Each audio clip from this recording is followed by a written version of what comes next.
What's up, you guys? Sean Ross at Fightful.com here with a name you know, and you know him because he's the Impact X Division champion.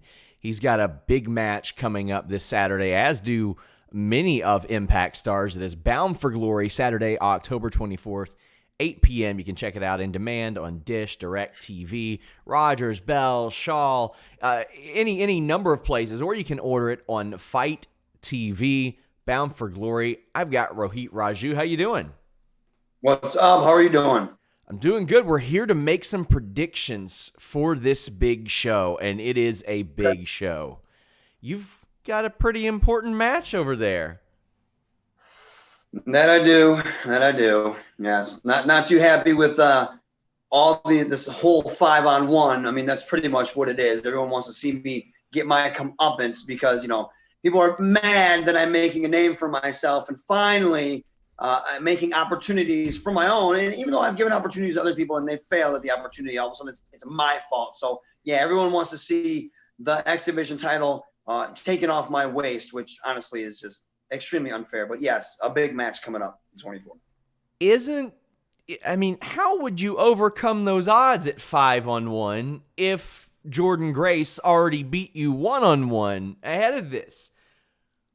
Why is it that people refuse to admit that my back was turned the whole time? And yes, Willie Mack was holding my X Division championship belt, and she got the cheap roll-up win. I mean, do facts not matter anymore? I get it. Everyone wants to say, "Oh, woman X Division champion, yay!" Okay, I understand that. I don't care about I don't care. I don't care about that. Let's call it how it is. She rolled me up when I wasn't looking. Wow, if you want to celebrate that as a victory, congratulations. I'm still X Division champion. That's what I like to celebrate. So cool. You know what I mean? Whatever fantasy world you guys live in, that's awesome. But I live in the real world, and that belt is right over there. And it's going to be around my waist walking in and walking out on the 24th. Well, we'll make officially that prediction in a little bit, but we'll start off with another title match, and it's a big one. Motor City Machine Guns, one of the greatest teams in Impact Wrestling history, taking on Ace Austin and Madman Fulton, the Good Brothers, who have made quite an impression since they showed up in Impact. And the North, another one of the greatest tag teams in Impact Wrestling history. The North, I don't want to say they've come unhinged, but Ethan Page clearly had something going on with him after they lost these titles. Good Brothers have all this momentum. Ace Austin looked like he was poised for single success. How do you think this one goes?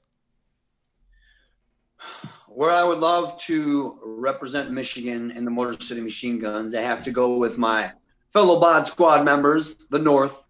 I think their title reign was cut short. They lost very unexpectedly to a team they were not ready for, I believe, So I think they're more hungry. They're hungrier than everybody else is in this match. I know a lot of people think Good Brothers because of the momentum they have and, of course, fan favorites and all that stuff. But, again, I live in the real world, and I think there is no better tag team than the North right now. Well, where I do think Ace Austin and Madman Fulton, they're the wild card.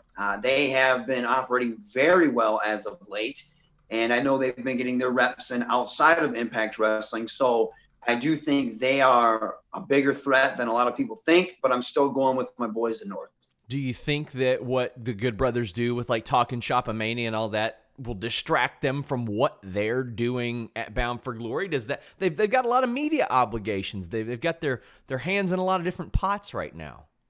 Yes, that's exactly what I was going to say. I think they're too busy worried about being media darlings and getting the follows and the likes and I guess building their brand that way than actually being champions. So I don't see that happening with them. The North, I mean, you've seen Ethan Page and both Josh. They've been in the gym. They take this seriously, and I think they are more focused than any other team right now. Ethan Page has got himself in unbelievable shape over the last few months, and another guy who got in the gym lately, Sami Callihan, told me he dropped 25 pounds. He's going to be in Ken Shamrock's corner against Eddie Edwards. How about this one? Ken Shamrock, of course, UFC OG. He's been around pro wrestling since the late 80s across Japan and other places. How do you see this one going? Tough. Eddie Edwards, I believe, is one of the toughest individuals on this earth. The man I called him Impact Wrestling's MVP for the longest time because he knows how to put in that work. He knows how to get it done. And I don't think he gets a lot of credit for that. And I still think he's still hungry and not recovered from that world title loss. So I think he's still wanting to get back into the races. So I think a victory over Ken Shamrock will get him back there. However, Sammy is smart, so he's going to have Shamrock ready, and you better believe he has a plan. I have to go with a man with a plan. I'm going to have to go with Shamrock on this. Yeah, to me, it's like, who can trust Sami Callihan? Eddie Edwards knows he can't. He got hit in the face with a bat by Sami Callihan. Exactly. But for that. Callahan seems like a ticking time bomb. I think it's going to play into Eddie Edwards' favor this time, and I got him winning this. There's a call your shot gauntlet. So far, the names announced: Heath, Rhino, a former world champion in TNA, Hernandez, AC Romero, Larry D, who lives a good 20 minutes away from me, Tennille Dashwood, Taya Valkyrie, again, one of the greatest knockouts champions in history, Brian Myers, Tommy Dreamer, who I think when he agreed to come into Impact, I think it's in whatever deal he has that he has to be in every Battle Royal. I think it's a mandatory. Probably. In his Twitter bio, it should say Battle Royal participant in it. And we have Havoc as well. We have a plethora of different personalities and sizes and experience levels here, genders even. It seems like Heath has an ally or two in here, and he has the motivation. Do you think he can pull it off? Even though it pains me to say this because we have unfinished business, with all the momentum, with all the things happening for him right now and his work ethic, even these words coming out of my mouth pain me. It hurts my stomach. It's like, wow. I have to say, I gotta say Heath. I think Heath is my pick. Oh, I gotta wash that out. That is disgusting. I even said that. Heath is my pick. He's got a lot of motivation right now. Yeah, he's got kids. We get it. Yeah. Oh God. Although I could see Tennille winning and challenging you eventually, maybe some more girl power in your life. That's cool, man. I drop her on her head too, so it's cool. 2020 equality. Now, technically, this match isn't sanctioned by Impact Wrestling, but Moose EC3. EC3's had it out for Moose ever since he popped back up. That's another situation. I think EC3 is in the head of Moose, and I don't know if that's going to play well for Moose. Moose seems very emotional at times in some of his actions, and I think EC3 is going to take this one. How do you feel? It depends what Moose shows up. Moose has become unhinged. EC3 has played a brilliant mind game. And as much as I think Moose could pull this off, if he got his hands on EC3, I could see Moose getting his hands on him and starting to coast because he finally got what he wanted. And he thinks he's in control. But I think even though he thinks he's in control, EC3 is 2 steps ahead of him. So I got to go with EC3 on this. Hard for me. I just think he's played a brilliant long con, and Moose is just falling right into it, And I know Moose is a very great athlete. He's been a great TNA champion. But I think when it comes to the head, EC3 is in his head. And I think the match has already been done since EC3 planted the seed. Hard for me to disagree there, and we've spoken a lot about momentum. I don't know how that there's many people in wrestling that have more than Diona Purrazzo right now. She has had a roller coaster year, signed with Impact, and she's showing. I mean, she was very outspoken about what she could do in wrestling, and she's been doing it to the point to where she won the Impact Knockouts Championship from a person that you're getting to know pretty well in Jordan Grace. That's carried over into like the independent bookings that she's taken. She's been winning matches at Black Label Pro and a lot of stuff like that. Took a couple weeks off to prepare for Impact Bound for Glory. How will that play into her matchup with Kylie Ray, who we're starting to see a little more aggression out of Kylie Ray. We're starting to see the demons come out in Kylie Ray, so to speak. I honestly think this match is going to be the one to watch. These ladies are both tremendous. I recently got a chance to square up with Kylie. She is the real deal. However, I don't know how focused and angry Kylie is. And I also think, Kylie has been putting in a lot of work recently, but a lot of hard work on her body. She's been doing a lot of ring reps, whereas Diona took that time off.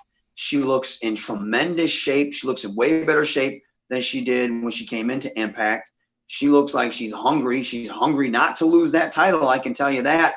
I think both ladies are tremendous in the ring. However, I think that time off for Diona, getting herself in tip-top shape, tip-top condition, whereas Kylie was putting in the ring reps, but she was working with individuals that were brutal.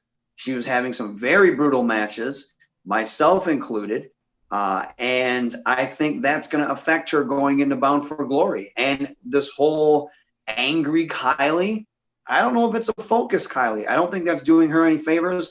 I'm going with the champ. The champ is going with the champ. I'm going with Diona. I think she brings the class, the poise, and then just the straight-up title of professional wrestler into this match, not taking anything away from Kylie. But I got to go with Diona on this one.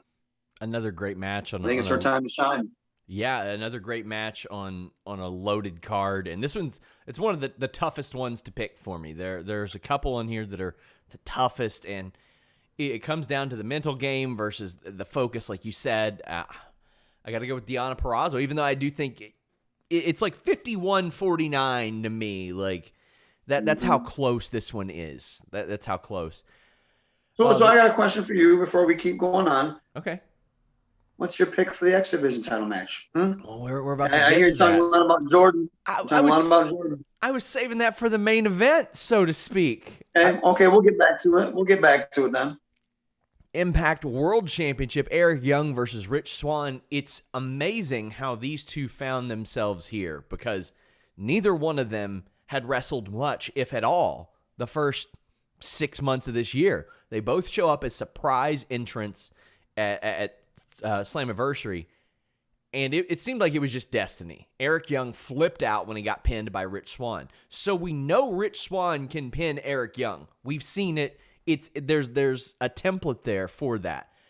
But Eric Young has not been the same person since he got pinned, and it's led him to great success.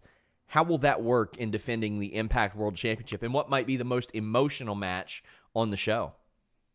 My eyes are glued to this match. I respect Rich Swann's work, his heart, his drive. To me, he embodies that good spirit, that good fighting spirit in professional wrestling. That's hit or miss nowadays, in my opinion. He is that. However, he's not 100%. I don't care what doctors say or what his training he's doing or whatever. Eric Young, see, there's a difference. His unhinged, his anger, it gives him focus. It gives him drive. It makes him successful. Whereas I think Swanee can pull it off. I do think that. This is another one that's 50-49 with me. I have to go with EY. I think EY has been waiting for this for far too long. He's come from the bottom of the barrel, so to speak. I look at myself and I look at him like that path that he's following. I feel like that's the path I'm trying to follow as well, where everyone counted you out. They didn't think you were anything. They thought you were a joke. And now he's a stone cold killer and he's the champ. He's the world champ. And I don't think he plans on relinquishing that belt anytime soon. And it's personal for him now. And like I said, his anger and his mental state, it actually gives him focus. Whereas I know Swanee's fighting from the bottom and he's used to that. He's used to fighting up and having that fire and that gut check for him. But this time, I just don't think it's going to work. I think EY is just too pinpoint right now, and I think he's gonna have Swan's number. I'm going with Eric Young in this. I think that's a safe bet. I think that Rich Swann can pull it off, and we know he can pull it off. But that Achilles injury, that leg injury, we've seen how long it has taken Ember Moon, Xavier Woods, and other companies to return from injuries like this. He was back a lot sooner. Different injury, I know. But then, of course, Eric Young steps in and re-injures him. So, my God. We had a comment submitted that said, can't wait for Bound for Glory. It's a stat card. All the matches I'm super invested in. Loving the work that Rohit is doing. So let's go ahead and talk about it. Impact. You got one smartphone in there. That's good. Yeah. Impact X Division Championship. Rohit Raju, you guys might know him, defends against TJP, Chris Bay, Trey, Willie Mack, and Jordan Grace. Man, how could you overcome the odds, Rohit? I'm picking Jordan. You pick Jordan, you said? She's been in studio with me before. She's I don't care. Oh, the favorite. This is what makes media bias. Look, you can pick Jordan. That's fine. I get it. I know the internet, like the worst fans right now are the TJP, the Chris Bay, and the Jordan stands. It's like this. It's so funny. The TJP has stands. Oh, you guys are all stands. Oh, Jordan, you're gonna break ground. Oh, TJP, it's your time. Oh, you know what? It's funny because Willie Mack and Trey's fans are too busy in the treehouse to be that disrespectful to even know what's going on. So I don't ever worry about them. But the other three, oh God, blow up my Twitter all the time. The whining and the crying and the they're gonna win, they're gonna take you. It's the most annoying thing. I mean, after I win on the 24th, I'm sure my phone is going to be soaking wet with the tears of, and you too probably, when I beat everybody. And I get it.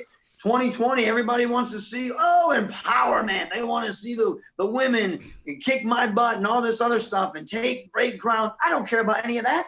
I care about me. I care about me because I've been eating crap for far too long. I've been eating it. No one cared about me. You never posted anything about me. Nobody else did. I know my worth. I have bet on myself since day one. And you know what? I've looked out for myself now. And now I'm starting to find success.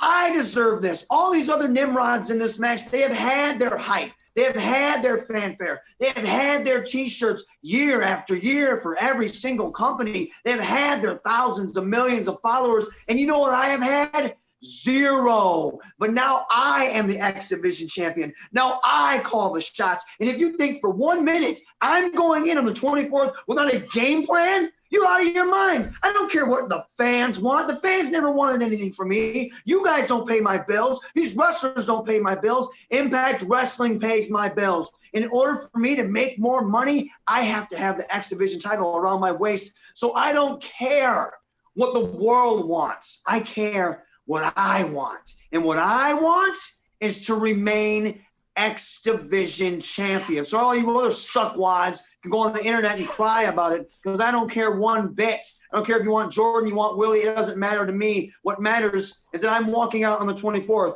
the X Division champion, and you can bet on that. Suckwads. Yeah, suckwads. The internet, Twitterverse, bunch of morons on there whining and crying constantly. Don't care what you want. I care about what's around my waist. And that's the X Division championship belt. Does this mean you're picking Jordan Grace too? You're out of your mind. The disrespect. You bring me on here for the disrespect like that? Well, in the live chat, we've got some. Where are you at? So you live, I know Larry D's in Kentucky, right? Yeah. So you're 20 minutes away, and we got to drive through there. So maybe we'll just, stop at your house, be in your studio for real. I mean, we've got some respect in the live chat. Ronak Patel says, best Indian wrestler ever, Rohit Raju. Exactly, he gets it. So Jordan Grace is only the third woman to ever challenge for this title. Trinity way back in 2003, Tessa Blanchard last year. Neither one of them got it done. So that would be quite the thing to overcome. But it's not tough to overcome your ability to buy Bound for Glory. It's on pay-per-view platforms everywhere. It's on Fight everywhere. Rohit Raju, thank you. I think you called me a suckwad. Yeah, thank me. Yeah, you brought me on here to put that Jordan Grace nonsense into the universe. Wow, the bias. Ross, are you listening to this? What bias? You should be talking about me, the champ, and he's talking about her, putting that into the universe like that. You can't drag a PR guy who used to put out stuff for the NWO and talk about media bias. Ross Foreman is not going to educate me. That was the past. That was the past. This is right now. The past. Guys, check out Bound for Glory. We're doing a live post-show right after. We'll have full coverage on Fightful. So while you watch, you can talk to people on our comment boards. Rohit, thank you. Yeah, thank you. We're out, guys. Cool.